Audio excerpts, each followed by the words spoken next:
Hello, আসসালামু আলাইকুম। কেমন আছেন সবাই? হোপফুলি সবাই ভালো আছেন। আমি আছি আলহামদুলিল্লাহ ভালো। আজকে আমি আপনাদেরকে তৈরি করে দেখাবো চিকেন রোস্ট। খুব কম উপকরণ দিয়ে খুব সহজে কিভাবে তৈরি করা যায়। চলুন তো তাহলে দেখে নেওয়া যাক ফুল রেসিপিটি। আশা করি আপনাদের ভালো লাগবে।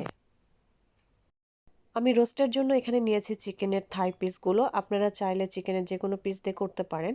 আমার ফ্রিজে চিকেন থাই ছিল, ওইজন্য আমি এটা দিয়েই তৈরি করছি। চিকেন রোস্টের জন্য আমি ফ্রাই প্যান নিয়েছি। ফ্রাই প্যানের মধ্যে তেল দিয়ে দিলাম। তেলটা গরম হয়ে আসলে চিকেনগুলোকে দিয়ে দিব। তবে তেলটা একটু বেশি পরিমাণেই দিব, কারণ এই সেম তেলে আমি চিকেনটাই রান্না করে নিব। তেলটা প্রায় গরম হয়ে আসছে। এখন এই পর্যায়ে দিয়ে দিচ্ছি আমি সামান্য পরিমাণে লবণ। যেহেতু আমি বেশি সময় নেইনি, আমি তাৎক্ষণিক করতেছি। আপনারা যদি চিকেনটাকে আগে থেকে লবণ দিয়ে মেখে রাখেন সেক্ষেত্রে এটা ভালো হইতো। কিন্তু আমার সময় নেই জন্য আমি তেলের মধ্যে হালকা একটু লবণ দিয়ে দিলাম। দিয়ে এখন চিকেনগুলোকে এই পিঠ ওই পিঠ ব্রাউন করে ভেজে নিব।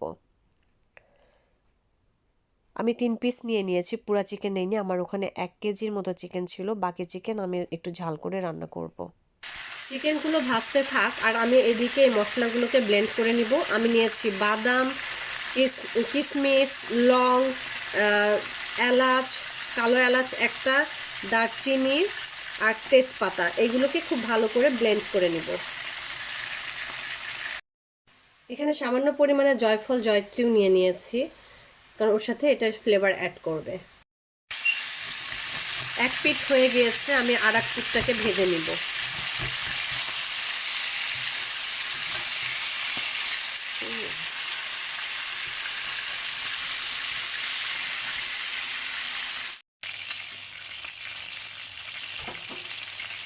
চিকেনটা ভাজা হয়ে গেছে, এখন আমি এটাকে তুলে নিব।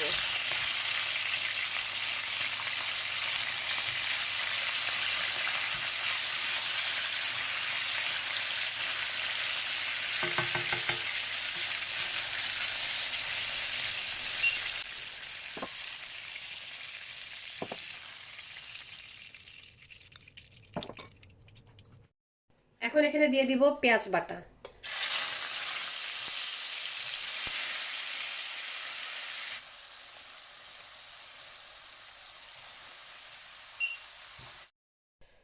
পেঁয়াজটাকে খুব ভালো করে কষিয়ে নিচ্ছি, যাতে করে পেঁয়াজের কোনো কাঁচা গন্ধ না থাকে। মশলা আসলে যত বেশি কষাবেন তত বেশি টেস্ট হবে। এখন আমি দিয়ে দিব হচ্ছে আদা রসুন পেস্ট। আমি ফ্রোজেন আদা রসুন খাই, ওই জন্য আমি এটা ইউজ করতেছি কিউবগুলো। এখন আমি দিয়ে দিচ্ছি সামান্য পরিমাণে হাফ টেবিল স্পুনের মতো জিরার গুঁড়া, হাফ টেবিল স্পুনের মতো ধনিয়া গুঁড়া। তারপরে দিয়ে দিব সামান্য পরিমাণে লবণ। যেহেতু আগে লবণ ছিল এই জন্য আমি পরিমাণে অল্প লবণ দিব। পরে যদি লবণ লাগে পরে অ্যাড করব। আর আপনারা চাইলে এই পর্যায়ে মরিচের গুঁড়া ইউজ করতে পারেন, আমি করব না যেহেতু আমি বাচ্চাদের জন্য রান্না করছি। আর দিয়ে দিচ্ছি ব্লেন্ড করা ওই বাকি মশলাগুলো। এর সাথে আপনারা টক দইও অ্যাড করতে পারেন, কারণ আমার পারেন বলতে টক দই দিলে ভালো হয়। আমার ফ্রিজে কোনো টক দই ছিল না, সেই জন্য আমি এটাকে স্কিপ করে গিয়েছি। মানে যা ছিল আমার কাছে আমি এগুলো দিয়েই রান্না করছি আর কি। এখন এই মশলাগুলোকে খুব ভালো করে কষাবো, যাতে করে মশলার ভেতরে কোনো প্রকার কাঁচা গন্ধ না থাকে।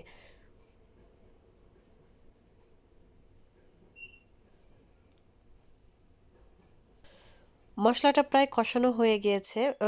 এখন আমি এই পর্যায়ে দিয়ে দিচ্ছি ভেজে রাখা চিকেনগুলো। চিকেনগুলো দিয়ে মশলার সাথে খুব ভালো করে একটু কষিয়ে নিব, যাতে করে যতটুকু পানি চিকেন থেকে বের হয় ওটা যাতে শুকিয়ে যায়।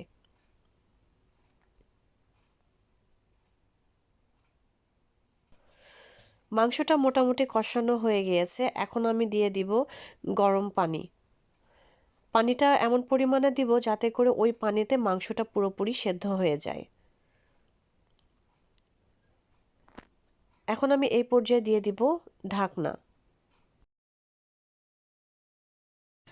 আর এখানে আমি 3 টেবিল স্পুন গুঁড়া দুধ নিয়ে নিয়েছি। এই গুঁড়া দুধের মধ্যে এখন সামান্য পানি দিয়ে এটা গুলে নিব। অবশ্যই আপনারা চেষ্টা করবেন এটা স্কিপ না করার জন্য। মাংসটা প্রায় সেদ্ধ হয়ে গিয়েছে। এখন মাংসটাকে একটু নাড়াচাড়া করে দিব। দিয়ে এখন আমি যে গুলে রাখা যে গুঁড়া দুধটা ছিল সেটাকে এখন দিয়ে দিব। এই গুঁড়া দুধটা দেওয়ার ফলে হবে কি, যখন এটা লো হিটে, একদম লো হিটে রান্না করা হবে, তখন এই গুঁড়া দুধের সাথে মশলাগুলো মিশে একাকার হয়ে একটা মালাইয়ের মতো টেস্ট নিয়ে আসবে, যেটা রোস্টেড টেস্টকে আরও দ্বিগুণ করে দেয়। এখন আমি দিয়ে দিয়েছি 1 স্পুনের মতো চিনি। চিনিটা আপনারা দেওয়ার চেষ্টা করবেন, এতে করে হবে কি, ঝাল মিষ্টির একটা কম্বিনেশনের টেস্টটা অনেক ভালো আসে। আর আরেকটা কাজ করতে পারেন, এই পর্যায়ে দিয়ে দেবেন কয়েকটা কাঁচামরিচ হালকা একটু ফালি করে, এতে করে কাঁচামরিচের একটা ঝাল বের হবে এবং স্মেলে একাকার হবে। কিন্তু আমি আজকে ইউজ করব না, আমার বাচ্চারা কাঁচামরিচের ঝালটুকুও খেতে পারে না, ওরা শুধু গোলমরিচের ঝাল দিয়ে খাবে। এখন ঢাকনাটা দিয়ে আমি প্রায় লো হিটে রেখে দিয়েছিলাম। এখন ঢাকনাটা তুলে দেখছি হয়েছে কি না। মাংসটা সিদ্ধ হয়ে এসছে। এখন এই পর্যায়ে আমি দিয়ে দিচ্ছি কেওড়া জল। কেওড়া জলটা দিলে স্মেলটা একটা শাহি ফ্লেভার নিয়ে আসে। আপনারা না চাইলে নাও দিতে পারেন, তবে রোস্টে সাধারণত কেওড়া জলটা দিলে ভালো হয়। কেওড়া জলটা দেওয়ার পরও আরও 5 মিনিট আমি ঢাকনা দিয়ে একেবারে লো হিটে রেখে দিব, দিয়ে অপেক্ষা করব।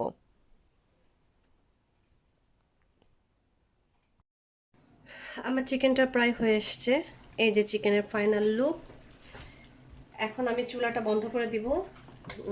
দেখেন এই যে তেল তেল উঠে গিয়েছে, উপরে তেল তেল দেখা যাচ্ছে।